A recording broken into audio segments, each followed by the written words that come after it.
So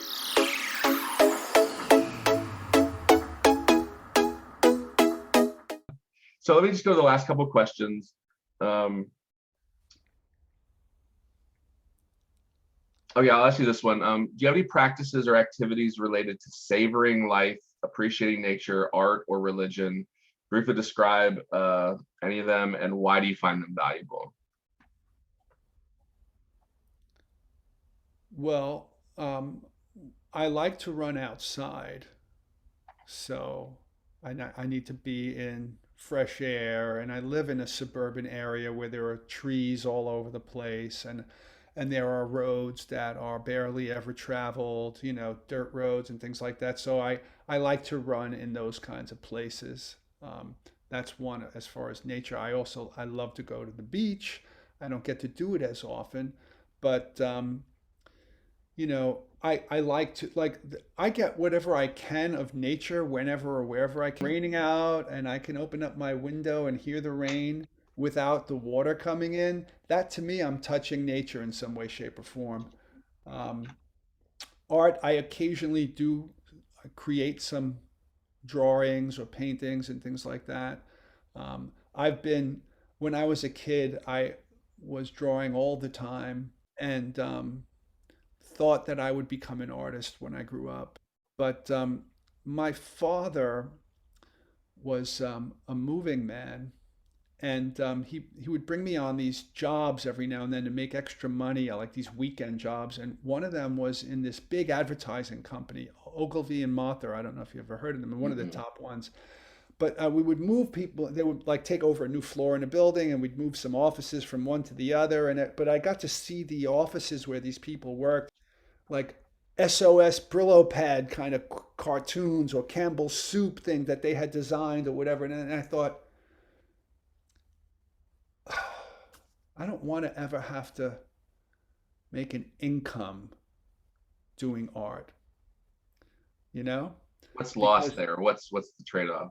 it just seemed like, well, you've got to be commercially minded. And I did it just to be purely creative. I didn't want market forces to determine my art. So even though I had thought I'll become a professional artist when I grow up, when I saw that space and just a lot of it clicked for me that and at the same time there was that, and I also had an art teacher who critiqued my first painting ever.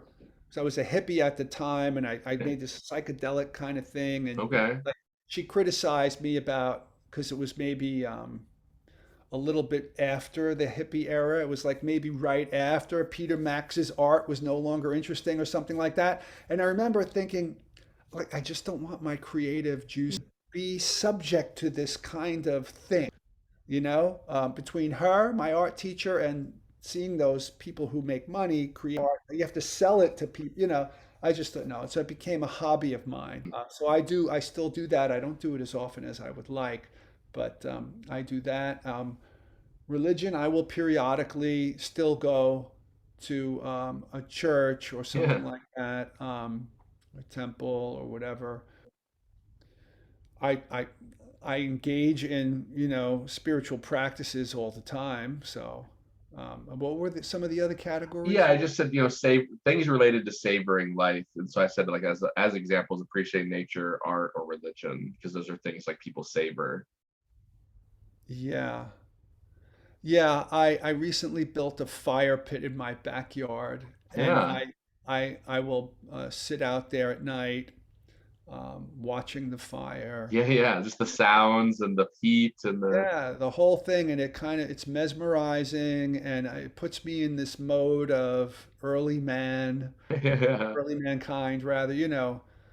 Our ancestors spent a lot of time doing that, and it's a meditative thing. Um, yeah. Yeah, that's excellent.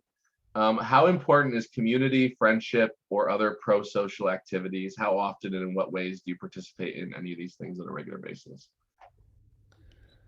Yeah, I belong to, I think I mentioned this to John, kind of scattered communities. There's no, like you say, the Heidegger Club or anything like that. Like, I don't think I belong to any communities like that, but like there's a group of philosophers who are my colleagues, and we often have, when we were on campus, we would all meet like an hour before the first class. We would meet in the cafeteria for Thursday morning donuts. That's awesome. You didn't have to have a donut, but there would be donuts there, and we would rotate who bought the donuts from Dunkin' Donuts. But everybody would get their own coffee from the cafeteria or whatnot. But we would just socialize. Still doing this online on Zoom.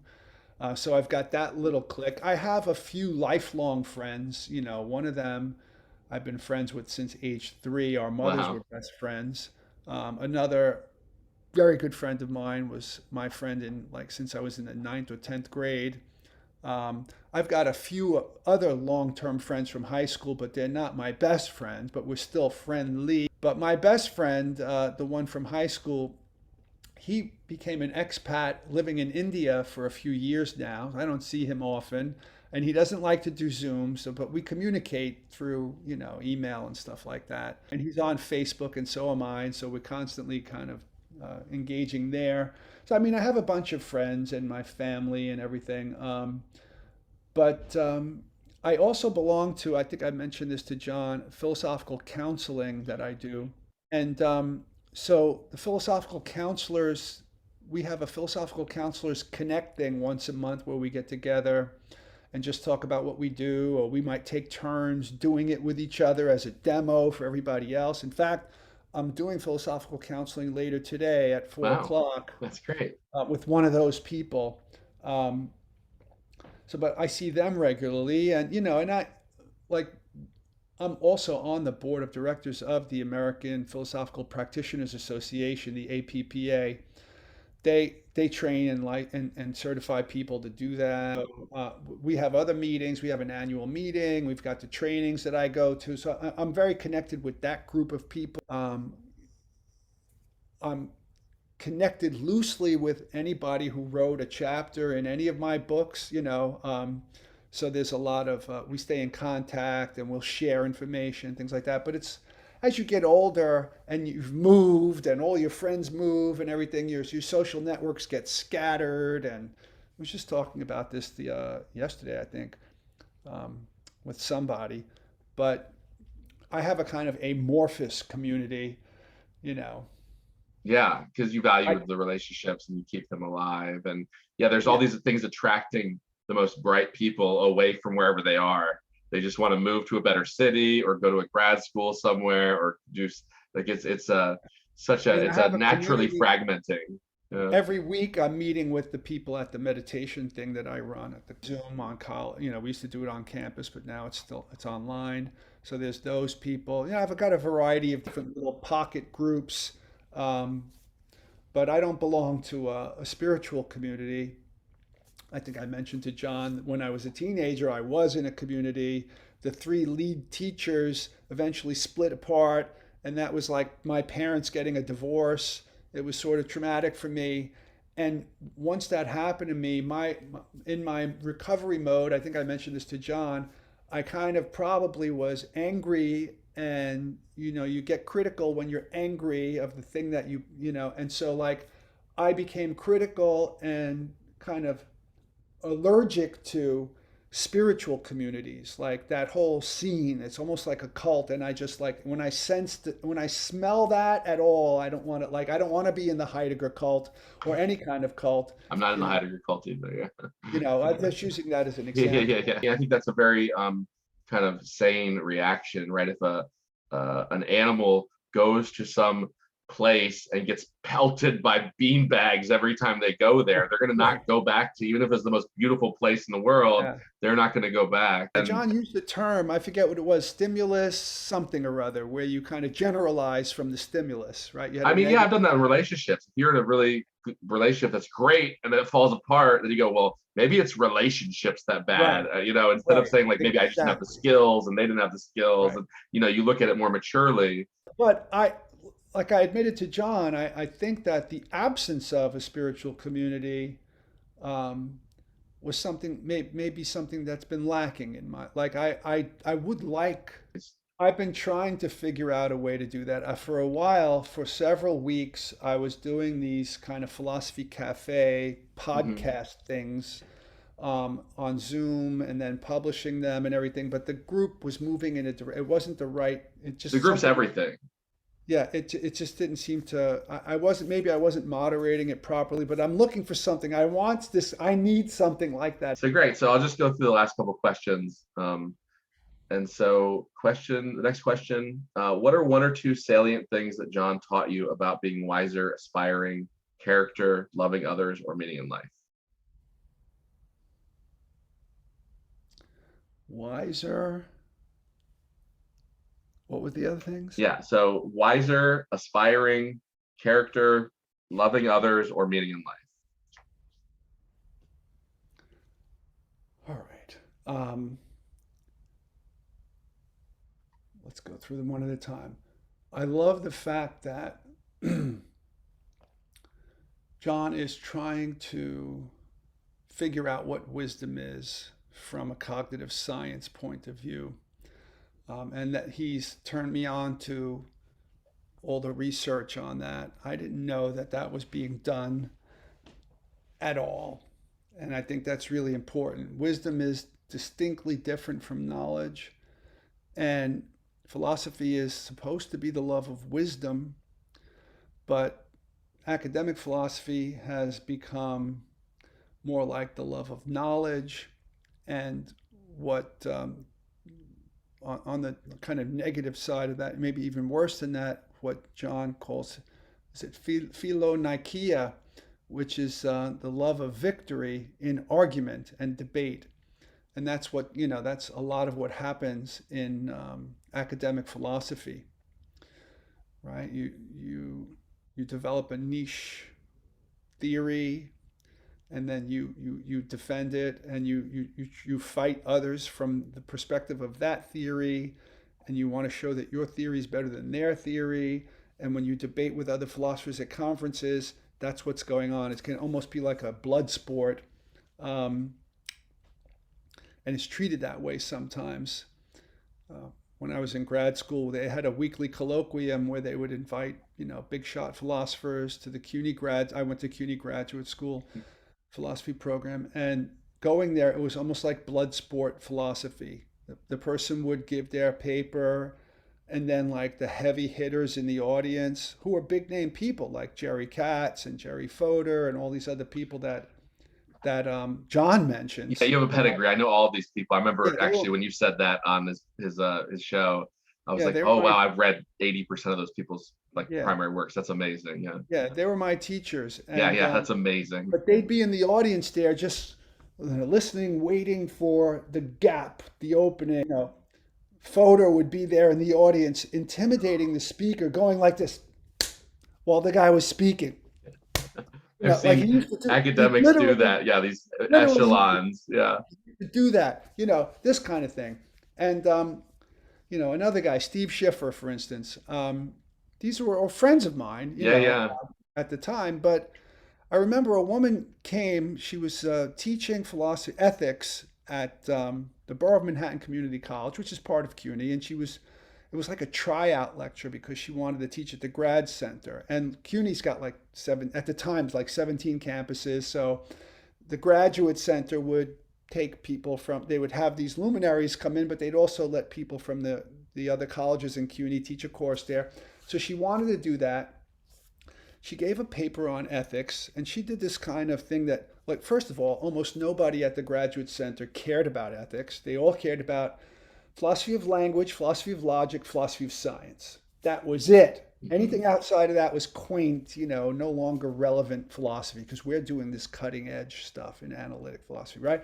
So she was an ethicist. And so she was doing all this casuistry, reasoning through cases with examples and counterexamples and intuitions and right. And like when it was over, Stephen Schiffer, philosophy of language guy, wrote a book, Remnants of Meaning, a critic, a nominalist, or whatever. And he said, but not like in the more rich sense that John talks about. So Schiffer, the first one to speak, he raised his hand and he says, I have a theory of language according to which your entire problem doesn't even arise, right? That's just an example of like cut you in half, Yeah, yeah. We right? had the Like, same thing. Our brown, like the rooms for our brown bags had the most published people in our field practically.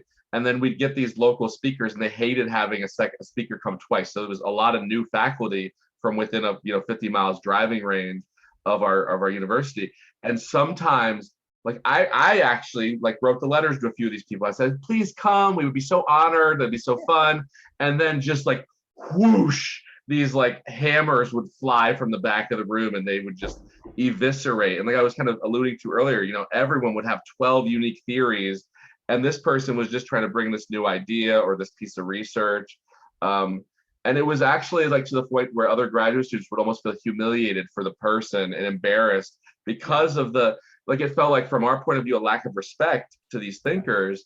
yeah, And again, like it's goodwill while they're there. We should all be building each other up. Don't you have something that you could point them to? There's so many ways yeah, to yep, help, but like you said, it's almost like a habit for that kind of yeah. thinking. It's this love of victory, Yeah, yeah, not the love of wisdom. It's the love of victory, and so just seeing somebody prioritize and valorize the study of wisdom itself from a cognitive science perspective just felt just so rewarding to me to know that that's happening and gave me the confidence to say that, you know what, I think meditation is more a wisdom practice than a knowledge practice, or it's knowledge how rather than knowledge that. So a lot of the things that I've learned about wisdom just from listening to John, which are things that I intuitively kind of,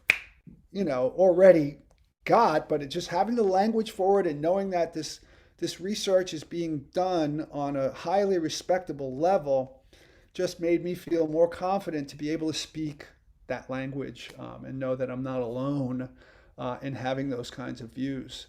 So that was wisdom. Aspiration, he turned me on to, I forget the author, but there's somebody who he talks about a lot who did this whole thing about aspiration to rationality is itself a form of rationality. yeah. Agnes Callard and proleptic That's rationality. it. Uh-huh. Yeah, that's it. So I have to read up on that because that sounds really interesting to me. But I mean, aspiration matters. And it's really interesting.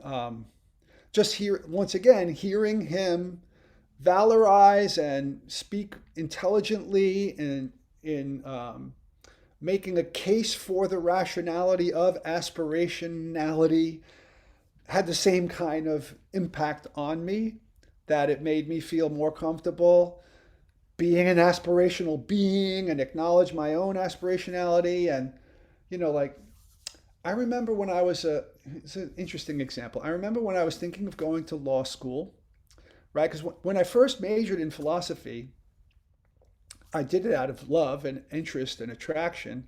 But then, like, I soon enough realized that it wasn't going to fulfill that part of me that brought me to it. So I was thinking, well, what could I didn't want to be a monk, but I also don't want to be an unemployed philosopher. So I asked my first philosophy teacher, what do you do with this other than teach philosophy? And he said, well, it's a good pre-law major. You could do political science, which you learn about the law, but you do philosophy, you could learn how to think like a lawyer. Mhm. And I thought, oh, I like that. And they make money and they have prestige. And I thought I might do that. Um, I mentioned the Hornbook thing Yeah, earlier. yeah. I was thinking about that a couple minutes ago. Um, Yeah. but I remember reading in one of those Horn books, it was like in an introductory chapter, that said, to become a successful lawyer, you have to love the law. And I Mm. thought, well, I don't love the law. So I have to aspire to love the law. And I realized that there's some rationality in that I can cultivate a desire that I don't have because I know that if I have that desire, it'll lead to something else that I desire, Wow, that's so well said.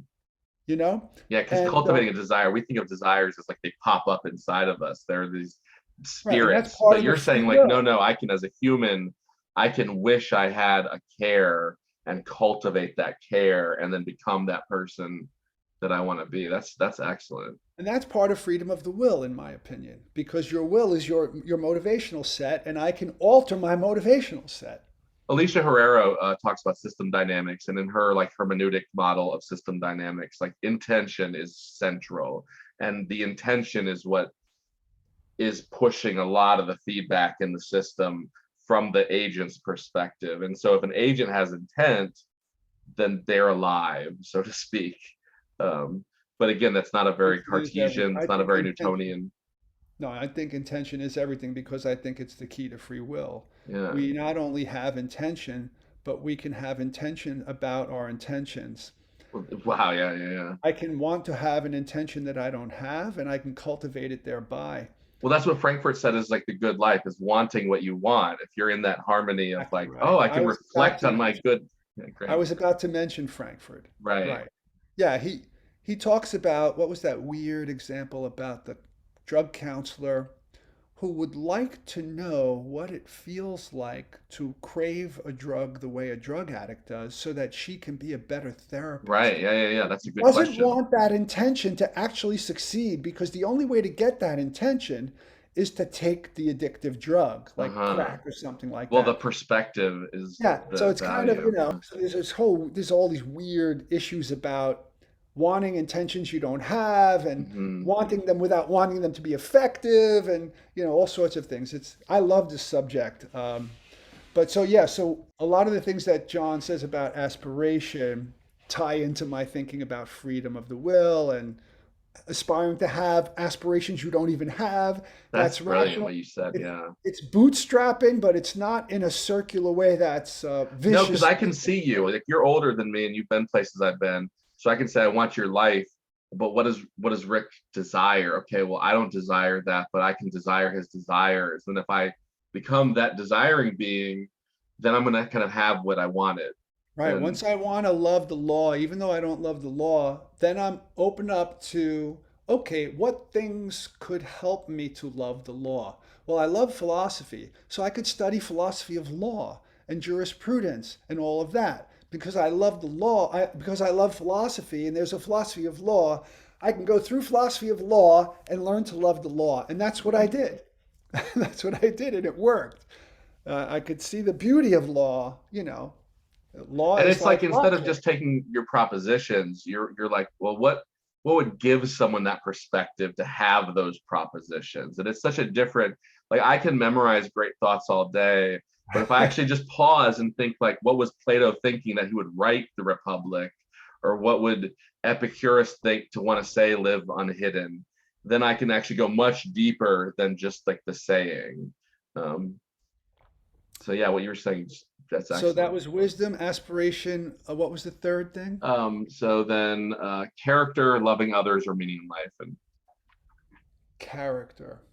Well, I think I'm already like really strong on the importance of character and like virtue ethics and virtue epistemology and all that kind of thing because I've been cultivating my contemplative character for, 40 something years. mhm.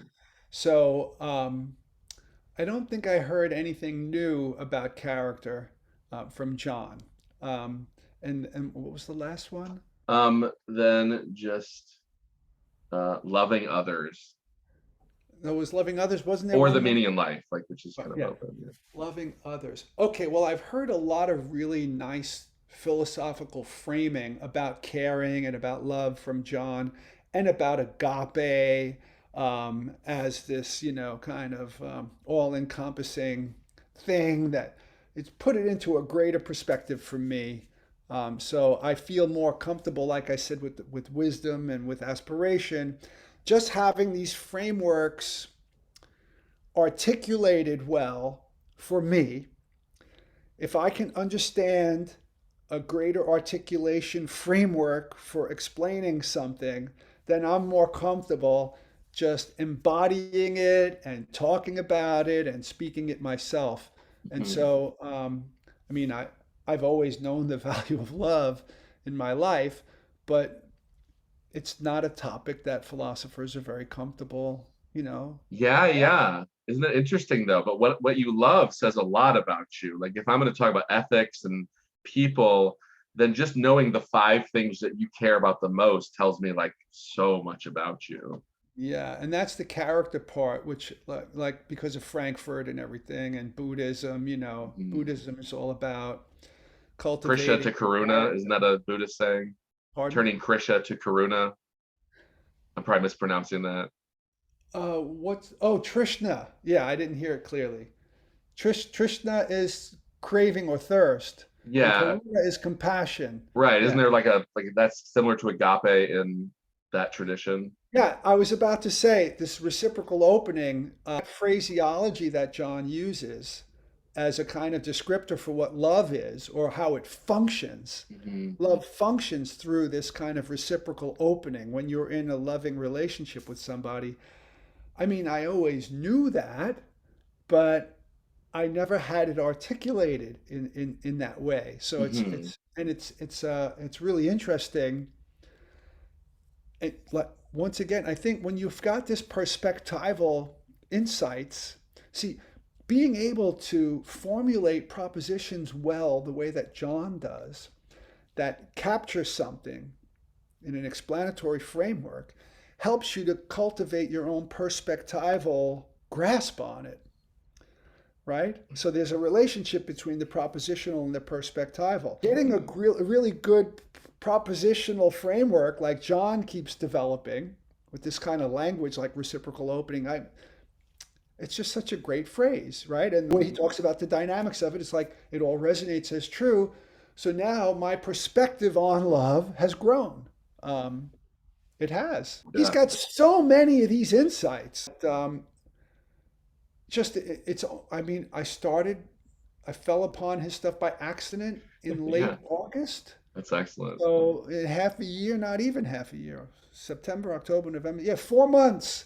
And really my cognitive landscape has become very rich. Well, just knowing you for this couple hours, like you've talked about virtue ethics and will as something that's not like fixed or reducible and things like that, and your value of just experience and practice over theory and consensus. Like you overlap with him quite a bit in just your attitude, I would say, towards life and your general kind of demeanor, even. Um, There so it was doesn't surprise me that there was you one are after love. What was the last one? I just wanted meaning in life. Yeah, just vague. meaning in life. Yeah. Yeah. Well, I've sensed that we're in a meaning crisis, but just hearing that whole series really made the whole thing very salient for me. And so where it manifests is more, what's that word that he uses all the time? Relevance realization. Yeah, I'm seeing the relevance of it in so many other different parts of my life and everybody else's, the meaning crisis and Hmm. what things bring meaning and what things don't. And I'm trying to, I think it's because I'm moving in that direction that some kind of synchronicity threw me together with John. But Hmm. that's a wooey idea. No, it's But young. I mean, synchronicity is just like you're ready for something. So I notice new cars when I'm about to buy a car, or I notice like I've exactly. worked on myself enough, and all of a sudden like I like to flirt more. And it's not because I chose to flirt more, but it's like okay, I have enough health in my psyche that I just start noticing things But different. that's a So I good don't think. naturalized. That's a good naturalized way of explaining it. Just like there are naturalized versions of karma, you Hmm. know, Hmm. like you cultivate various characterological dispositions, Hmm. which then reciprocally, influence who you relate to, how you relate to, what your relationship is with the agent arena, and then like so that's what you're stimulating in your environment, and so then that's what you're getting, right? So that's a kind of naturalistic explanation of how karma normally works. Well, it makes sense too, because if we are in a combinatorial explosive world, then we are limited by our character and our perspective, like as a necessity. And then so Absolutely. reframing that is without pulling you out of the actual world, kind of putting you in a new world within the world you're in. So this idea of like, okay, I'm going to aspire to Socrates. Well, of course, if I was aspiring to some cartoon or some Marvel movie, or I had a horrible parent that I was unconsciously aspiring towards, this shift is going to have so much impact within a You're right person. about like that you're feeling better about yourself, and so you're more able to flirt, or it's not necessarily Yeah, karma. yeah. But yeah, maybe like I said to John, oh, I wish that I would have known about your work when I was a grad student, right? But maybe when I was under the spell of Jerry Fodor and Jerry Katz, I would have dismissed John. Maybe, yeah. You know what I mean? I might have just decided, oh, that's a little of that hooey, it's a little hooey, maybe that might have been my reaction. So maybe you're right about the synchronicity of me just when I was looking for something about pre-Socratics or whatever, I might have said, nah, I want something more traditional. And Hmm. I would have never even listened to this awakening from the meaning Yeah. crisis thing? So you're right. That's a good way of putting it. Naturalized, yeah.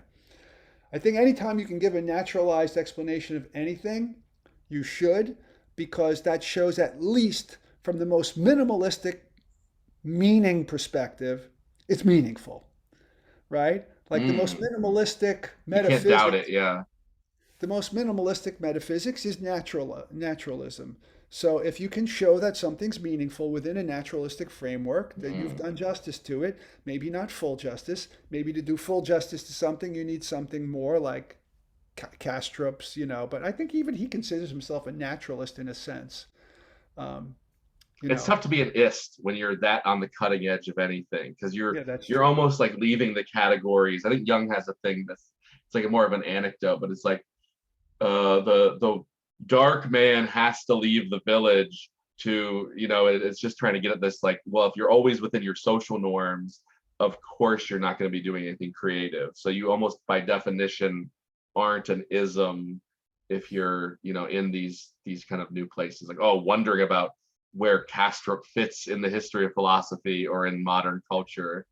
You're already outside of like, oh, he's a Socratic or some simple definition. Yeah, and yeah, you're right about. I like that reference to Jung. And the problem for most philosophers, other than people like John, who are sort of new to me Mhm. recently, is that they want to know what kind of ist you are, and then it's a kind of intellectual bigotry, right? You know how people are biased against people of identity groups. This is a bias against people of ideological identity Right, groups. right, which is deep identity. Yeah. Yeah, They have in psychology, they have surface traits and deep traits. And so a lot of fights and teams are surface level, but a manager can totally counteract that stuff. So it's like, oh, I don't like working with men or I don't like working with philosophy professors. It's like, no, Rob, you haven't even met this person. And what is a philosophy professor? So are they all the same? So you can get through the surface things. Well, if you must abuse your child and I hate that, well, that's a real deal breaker. So like the surface things are like, oh, what school of philosophy are you? Are you a Buddhist? Are you a Christian? It's like, okay, yeah, well, there's 1,000 types of Christians. There's as many Christians as there are people in yeah. some And this sense. is the So same thing when you see kind of people who are part of a left-leaning political ideology rejecting somebody like Jordan Peterson right, he's because the of most their loving dude. Yeah, he yeah, wants because to of their help. associations, because of Yeah. their ideological, like they put him in a box and they go, oh, he's center or center right or whatever it Mm, is, or he's a critic of, the excesses on the left, so he's not one of us. And right. so he must be all these bad things.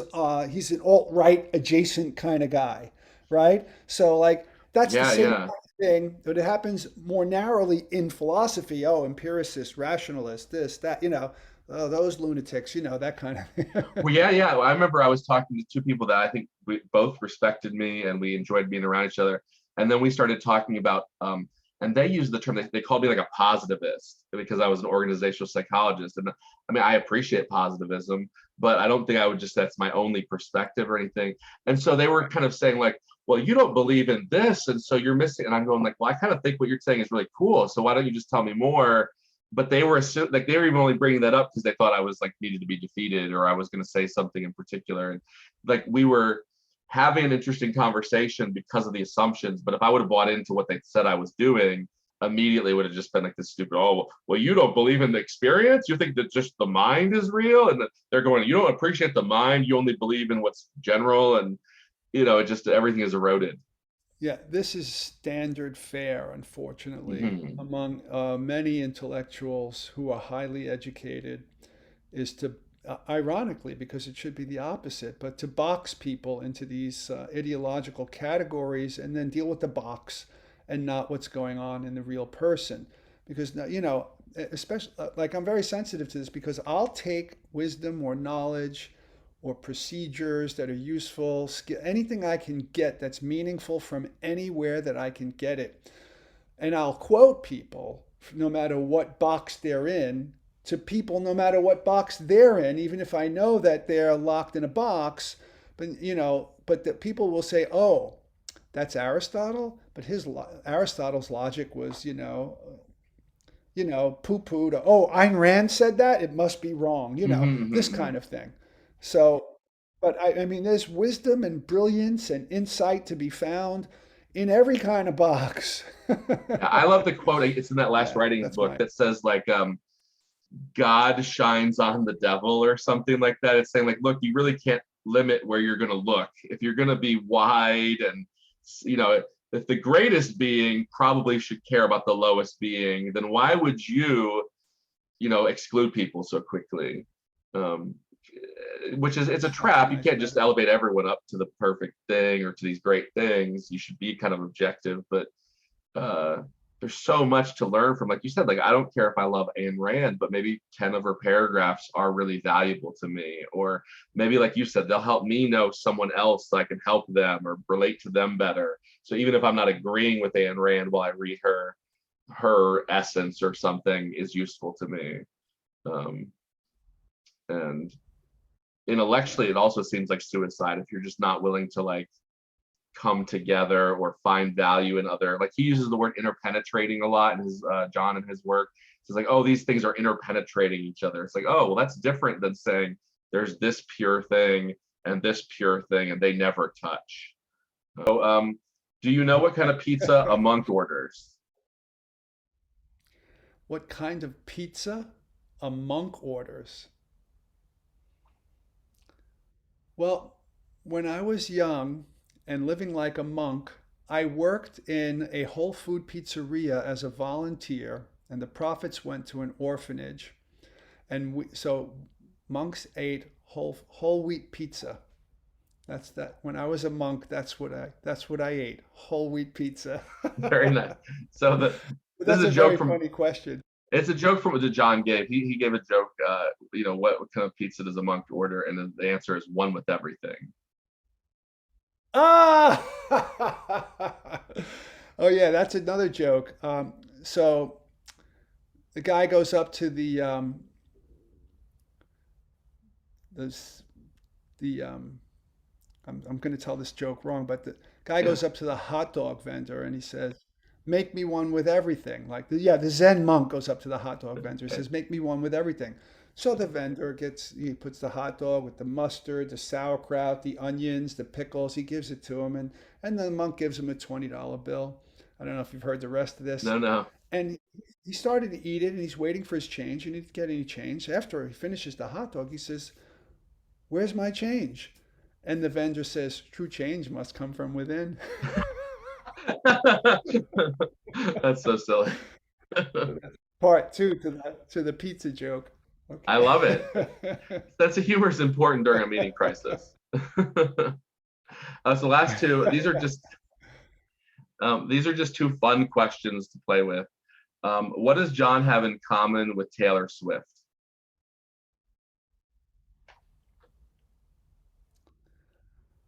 Well, I think I heard John say something in his talk with that Kastrup fellow, Bernardo Kastrup, about being sexy but wrong. So I will jokingly say that they're both sexy, um, um, but at least one of them is wrong. Okay, so what's the difference between them then? What's the difference between What's them? a difference? Yeah.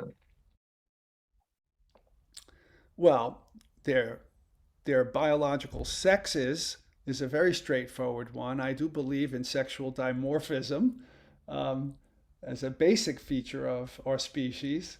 I'm not saying that that rules out or other, possibilities, but Apart from that, well, John is a much deeper thinker than the alternative there, All right, last Taylor question. Swift. If John had But a she's billion, sexier to me than he.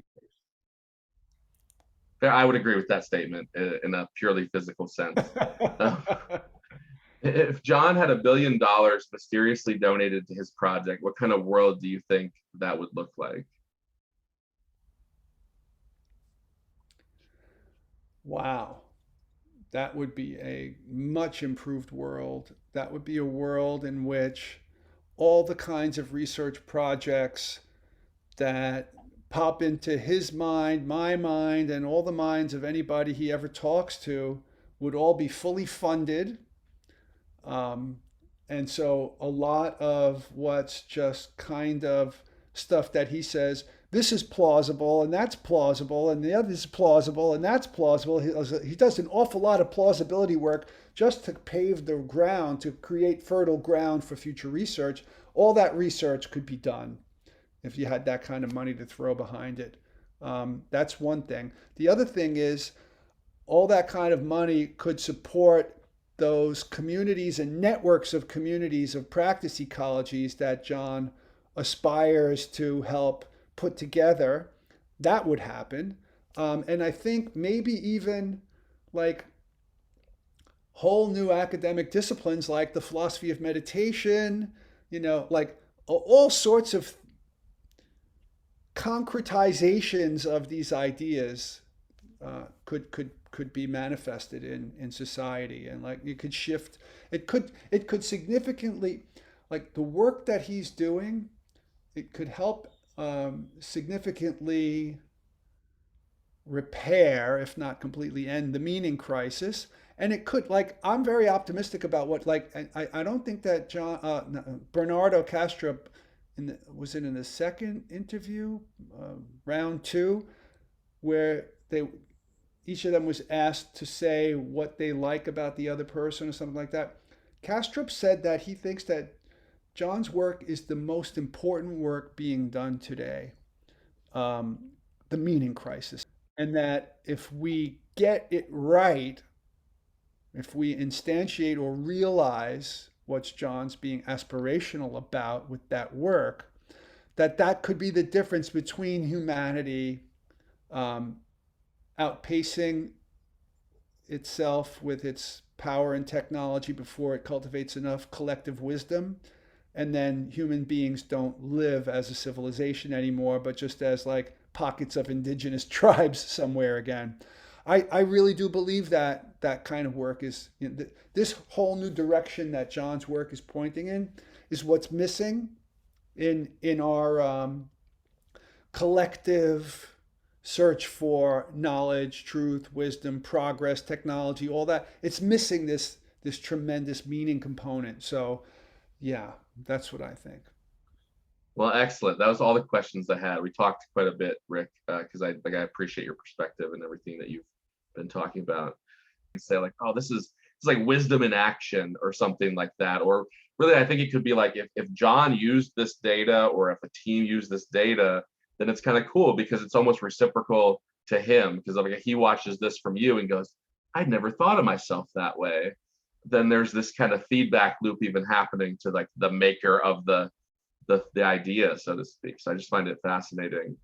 Yeah, I could see you extracting, like, curating high points from this talk and from others Mhm. like it, and putting together a really fascinating collection, a kind of collage of Yeah, yeah. John's impact on people. That Mhm. would be great. That would be a great documentary. But I could also see you just publishing each one of these things Mhm. as a podcast interview with John's guests, Yeah. because John doesn't pull people on that are not worth talking to John. So having a conversation with him is going to be on one level. Having it with you, it's on another level. But you're an excellent conversational Uh, partner and an excellent interviewer. So our discussion was interesting to me as well, and it's useful, like I said about teaching. This is similar to what I said, when you teach something, you learn it better. Just Hmm. having to answer these questions helps me clarify my thinking about them. So it's beneficial to me, and I'm sure it would be beneficial to other people to hear not just what I have to say, but what you have to say, because you obviously bring a lot to the table. You're very knowledgeable in John's work, among other things that you happen to know also. So Yeah, for John, I was into cognitive science and organizational science, and I always loved like religion and philosophy, but I always was too practical to ever go into teaching those things. So when he kind of said like, "Oh, you can do all of that simultaneously," and he just kind of does it at such a high level compared to most people, like you don't have to kind of read as much when like you focus on his work because you're able to get. He also cites everything, so he's not just saying, "Hey, I'm Jordan Peterson," or "I'm this giant, I'm Hercules," let's say. He's saying like, "Well, I'm me, you can see me, but also I like A, B, C, and D are important." So he's right. always, Right. And whenever he claims something that's not widely known, he gives a reference, right. and he modulates whether or not, well, it's only plausible or it's been established, or that kind of thing. He's So very fair. he's very fair as a scholar, even in his most informal moments. So that's really great. Hmm. Yeah, I find the same benefit in watching his stuff. But one question for you: how did you find John? That's Yeah, the so like question. I was saying, I was going to apply to PhD programs in cognitive science. I really wanted to study expertise. I just find like the Olympics amazing, Tiger Woods, you're an expert in something in many things. So I just always found that kind of like the human, why did humans get better? And then like as a young person, you have to pick something. So I just kind of latched on to that a little bit. And then when I was doing Skill kind of the development, go ahead. skill Right, development. right. Like and really like big skill, like to Yeah, spend 10 years on something is not just like learning to peel potato, right? Like it's the right. highest level. Yeah. Um, so I was always interested in that, and I've always wondered like how do people learn language best? And so then I went into organizational psychology, and he was like 3 hours away from me. I was up at Michigan State, and so I watched all of his pre-meaning crisis videos. And when the meaning crisis came on, I was like, "Oh, this is great! It's even more high quality and more accessible, maybe, and things like that." And so I just reached out to him, and I'm like, "You'll probably be really famous right now, but you're not. Would you like to meet?" And I had like the excuse that I was a graduate student, so he was open to that idea. And then I just, I still read a ton, but he's so honest. He's so on top of things. He's kind of going his own direction. It's like, why wouldn't you want to just keep following someone that, and he introduces me to other interesting people. I mean, some of my best friends I met at a course he gave. Like, I spend hours a week with these people. I wrote Christmas letters to them. Um, so it's just kind of like a gradual walk into that world. And I still love cognitive science, and I love learning, and I love language. And I have a Greek tutor I'm meeting with tomorrow. So it's, Greek. yeah, Greek's great. Like you were talking about Plotinus, and we're gonna read Ion. I think some of it in Greek, the Plato book, and I've been reading Plotinus, and you really appreciate when he talks about the beauty of beauty, and you go, oh wow, this guy's obsessed with beauty in a way that you could never get from just reading a transcript or a paper on Plotinus. And so, like you, I just want to be in the first person world and learn as much as I can about this stuff. Greek is my wife is Greek, so Oh, cool. she speaks fluent Greek, but modern Greek, It's not very like similar, I think. yeah, it's Yeah. similar, but it's like French and Italian. They're similar, but Oh, huh. yeah, I'll tell her about the ancient Greek words that I know, and they're like, this is how we say it now, or whatever.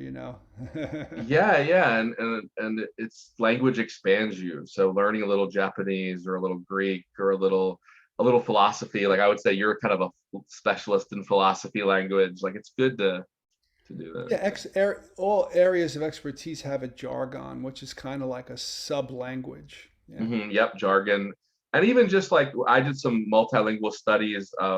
Functional near infrared spectroscopy is a really cheap way to send lasers into the brain and bounces off the blood, and you can see where blood's leaving, and it's leaving. The metabolism was probably just being used there. So I looked at the brain, and always they found bilingual people had like much richer experiences when they were doing these triggers.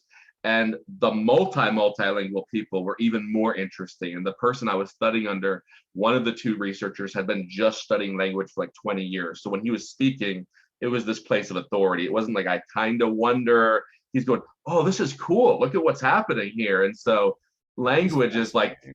yeah, it's very interesting. And Well, that ties in with what we were saying about cultural grammars, and the right. language is a metaphysical framework. So the more Hmm. languages you have, obviously, you've got multiple networks that are active while you're thinking about anything, if you're Right. thinking about it in more than one language. Yeah. Exactly. And yeah, it's so interesting. It's also interesting. Life's good, I think. Would you be interested in ever joining us to meditate or to do one of these philosophical fellowship activities or any of the group practice stuff? Because I know you were talking about it on John's channel, and there's an open invitation. All of my friends have done a lot of it. They're not just wishy-washy, kind of like they've been going to trainings and practicing on their own. And I don't know if you know of Guy Senstock's work on circling, but No, I've heard John mention circling, and I've been wanting to hear more about it.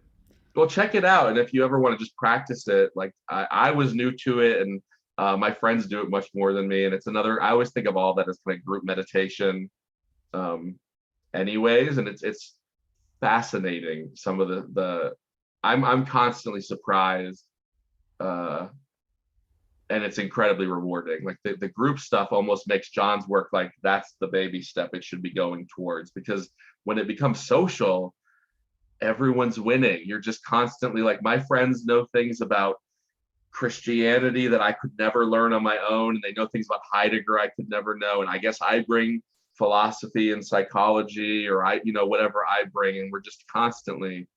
It's like a little utopia. Yes, I'm interested.